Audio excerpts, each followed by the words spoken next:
Então, assim, enquanto adolescente, enquanto jovem, eu ainda não havia feito a minha experiência com Deus. Os meus pais tinham a experiência deles, só que eu ainda não havia feito a minha. Nos meus 17 anos, entrei para a faculdade, 18, 19, são 5 anos de faculdade, né, de medicina veterinária. Então, eu sempre pensava em ser uma profissional da área. Até que, aos 19 anos, a minha mãe teve um câncer. E nesse momento, assim, houve um divisor de águas na minha família. Porque era um câncer muito grave. Onde? Osteosarcoma, que é um câncer ósseo, Nossa, que é um dos piores. É grave, né? Muito grave. E no momento em que o oncologista chegou para meu pai, nós não contamos para minha mãe, ele disse assim, olha, vocês acreditam em Deus? Porque só ele. Ela tem um câncer muito raro e muito grave. Esse tipo de câncer, ela costuma...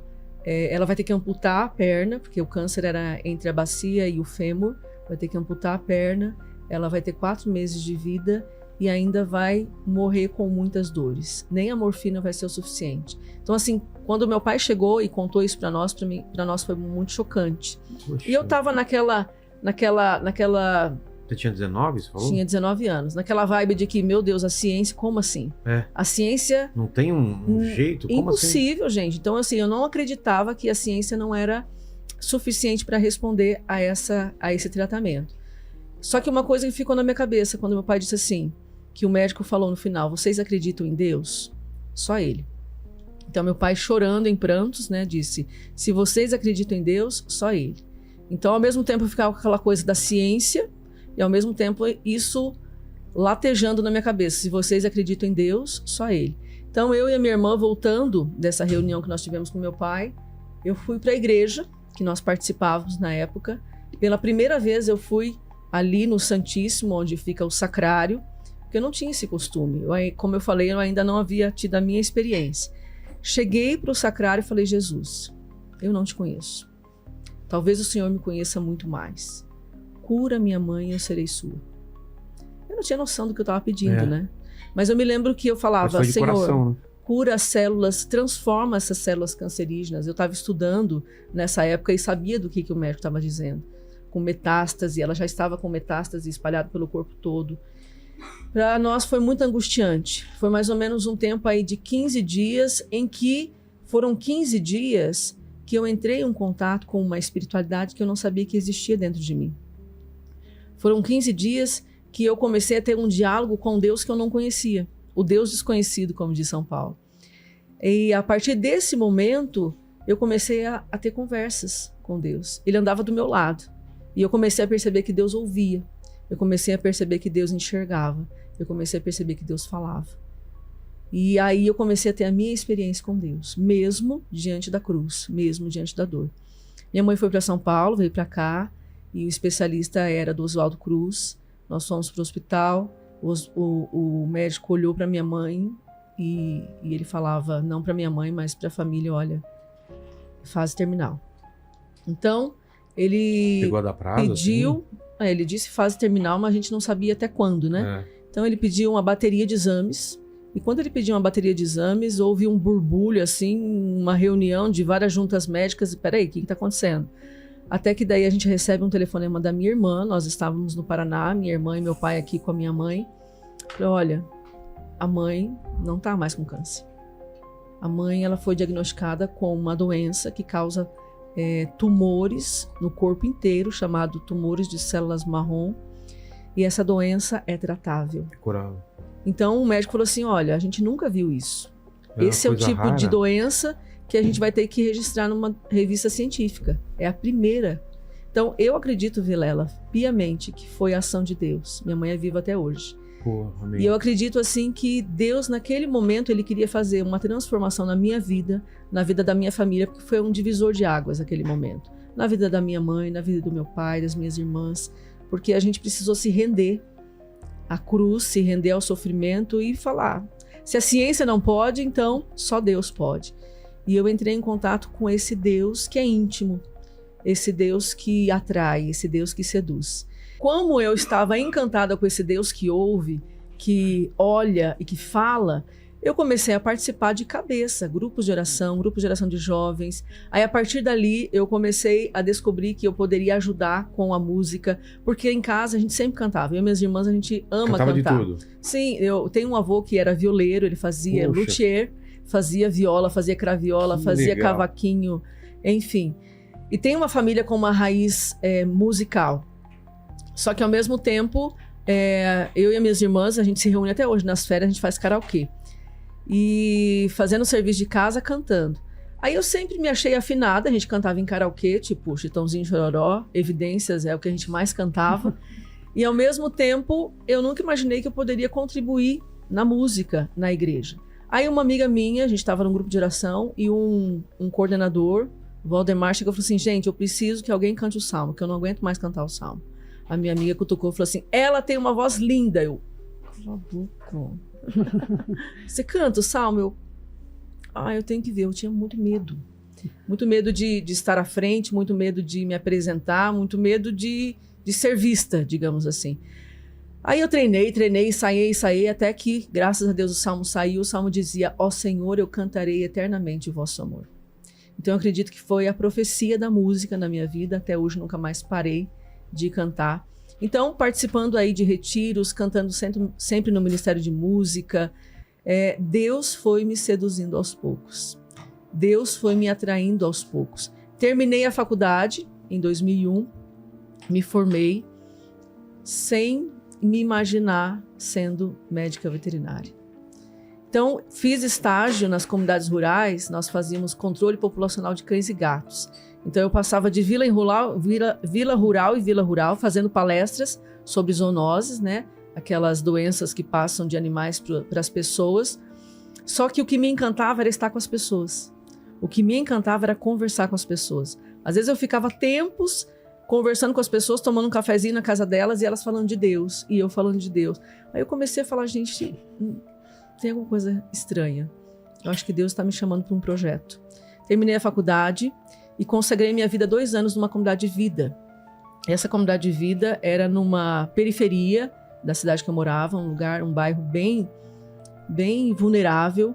E lá nós começamos a trabalhar com mulheres que eram prostitutas e que elas engravidavam. Se engravida, elas não podiam mais viver da prostituição. Então nós acolhíamos essas mulheres para que elas não abortassem aquelas crianças. Então acolhíamos essas mulheres, elas ficavam um tempo conosco, nós ajudávamos elas naquilo que elas precisavam financeiramente, também na alimentação. E quando nascia, a gente já tinha esse encaminhamento para adoção, para que aquela criança não fosse abandonada ou não fosse abortada no início. Então foram 2 anos assim nessa comunidade de vida, até que nessa comunidade de vida eu senti um chamado para uma entrega total. Porque até então eu me imaginava casada, até então eu me imaginava com filhos, até então eu tinha tido algumas experiências, não cheguei a namorar, mas já fiquei, digamos assim.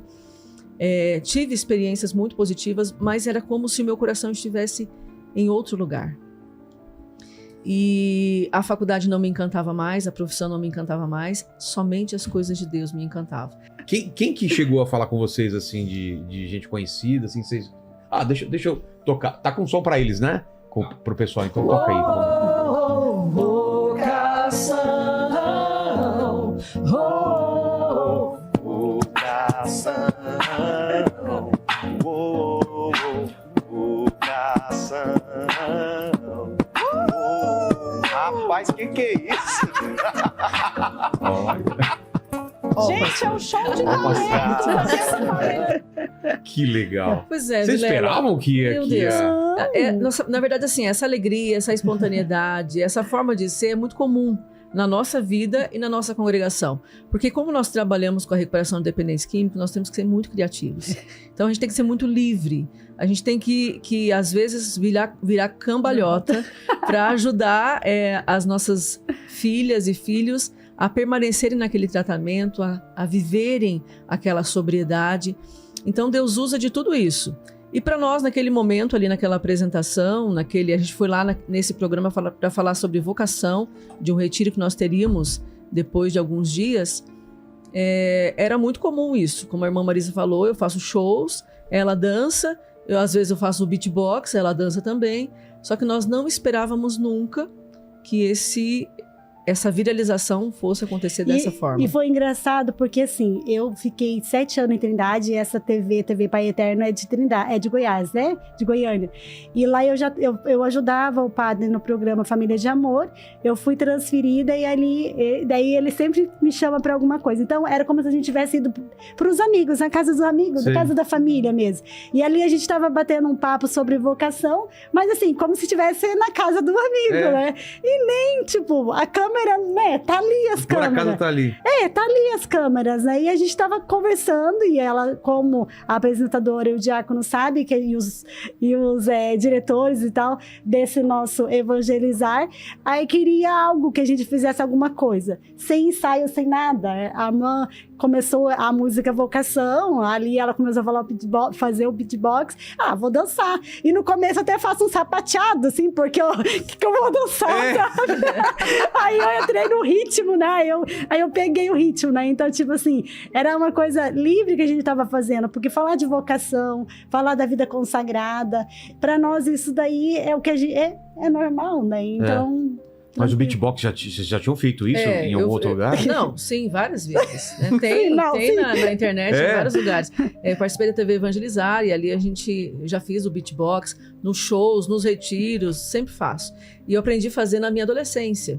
Só que, ao mesmo tempo, no momento em que eu entro para a congregação, eu utilizo isso muito como instrumento, né? Instrumento para atrair, para quebrar o gelo, porque às vezes a pessoa ela tem um imaginário da vida religiosa muito rígida, muito triste, não pode isso, não muito pode severa, né? Então as pessoas parecem que nem respiram. Aí quando a gente chega, como nós somos, né? Alegres, sorridentes, a irmã Marisa com esse sorrisão dela, quebra o paradigma.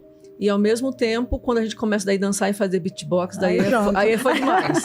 Aí foi além, assim, tipo, peraí, o que tá acontecendo? Eu acho que foi isso que chamou atenção.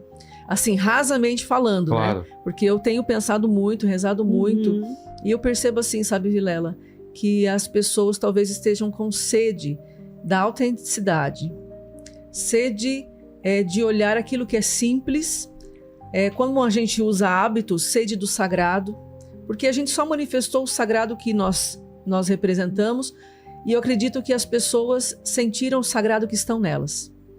E olharam e se conectaram, sem a gente precisar falar nada. Então, é muito do nosso carisma isso acontecer. A Copiosa Redenção é muito assim. As pessoas se sentem muito bem na nossa presença, porque é pura misericórdia. Copiosa Redenção significa misericórdia. E misericórdia é a capacidade de você acolher a miséria do outro sem julgamento. Acolhe, ama.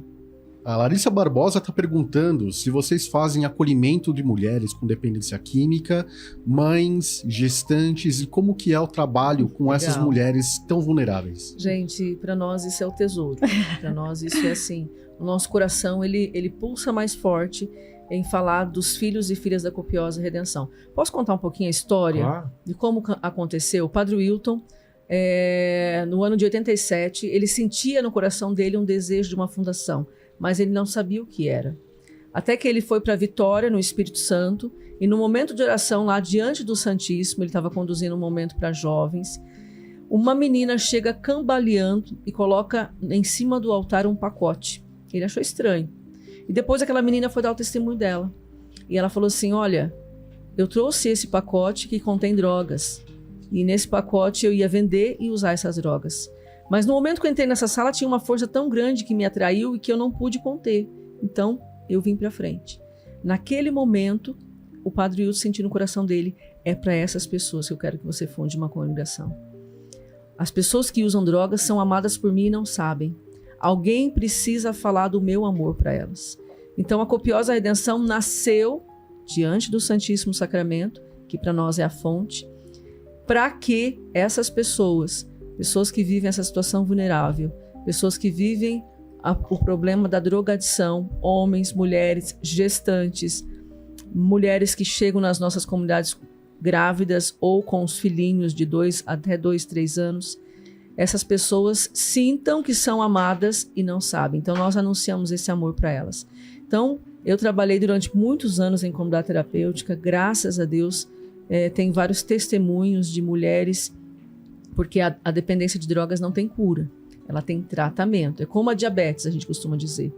E, de fato, é uma doença muito cruel. Além de atingir ela, atinge a família. A gente não sabe, às vezes, o que aconteceu com a pessoa. Não sabemos, às vezes, quais foram as causas, porque é multifatorial. A dependência de drogas, ela vem de muitos fatores. Só que, ao mesmo tempo, no momento que a gente pode ouvir uma pessoa como essa, e a gente percebe que essa pessoa começa a viver a sobriedade, ela atinge aquela família inteira. Uma vez eu estava num casamento de uma das filhas das nossas acolhidas que graduou, e eu estava cantando salmo. E depois, assim, é impressionante, quando a menina chega na nossa comunidade, ela chega destruída, né? Ela chega irreconhecível, magra, toda ferida, toda machucada, como o filho pródigo mesmo. E nós temos muito essa experiência da casa do pai que abraça. Ela chega daquela situação e quando ela começa a viver o processo dela, ela vai se despertando, vai florescendo a feminilidade, a verdadeira feminilidade, que não precisa se vender para possuir algo. E nesse momento eu contemplava aquela pessoa que estava sóbria, e graças a Deus está sóbria até hoje, e eu cantava o salmo, olhava para ela, olhava para a família, olhava todos aqueles que foram atingidos pela sobriedade dela. Então é muito bonito, assim, é muito gratificante. Eu digo que é o nosso salário. Você sabe que religioso não recebe salário, né? Irmãs não têm salário. Como que paga as coisas? Então, nós temos uma conta que é comunitária. A Copiosa Redenção, nós não temos escolas, não temos hospitais. Nós temos comunidades terapêuticas em que não lucra, tá? Comunidade terapêutica em que está querendo colocar a comunidade terapêutica para lucrar, gente, esqueça. Na verdade, comunidade terapêutica a gente tem que trabalhar, fazer muitos eventos para conseguir pagar os funcionários e ter uma qualidade de vida para as nossas acolhidas. Nós não temos meios, nós vivemos da providência. Aquilo que Deus nos dá através das missões, aquilo que Deus nos dá através de venda de livros, venda de artigos religiosos e assim por diante. Então, eu costumo dizer para as meninas, gente, o meu salário é a sobriedade de vocês.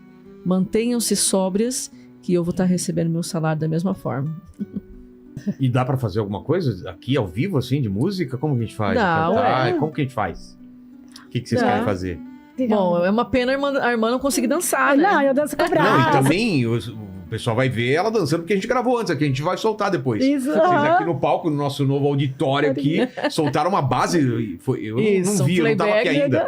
Vocês gravaram lá mesmo, estrearam o nosso palco aí. Ai, lindo. E agora, o que dá pra fazer aqui, assim, ao vivo? O que dá pra fazer, irmã Marisa? Cantar, olhar de esperança. Mas dá pra afastar aqui, né? Pra A dançar? cadeira, né? Dá pra dançar. Tá, vamos tentar fazer aquilo que viralizou. Né? Eu canto Vocação e a irmã Marisa pode faz colocar um pouquinho a cadeira atrás dela. Mas eu acho que você deveria dançar com ela. Mas eu danço desse lado, né? Vai. Deixa eu tirar até que eu sei. Eu acho que você deveria aprender os passinhos com ela. Quer mudar a câmera aí ou tá de boa pra pegar ela? Ir pra ela? Deixa eu ver a câmera dela. Melhor abrir, não é? Tá no foco aí? Beleza? Beleza. Então vamos lá. Então. Como que é? É assim, ó. Começa assim, ó. Vocação. Vocação. De novo. Vocação. Vocação.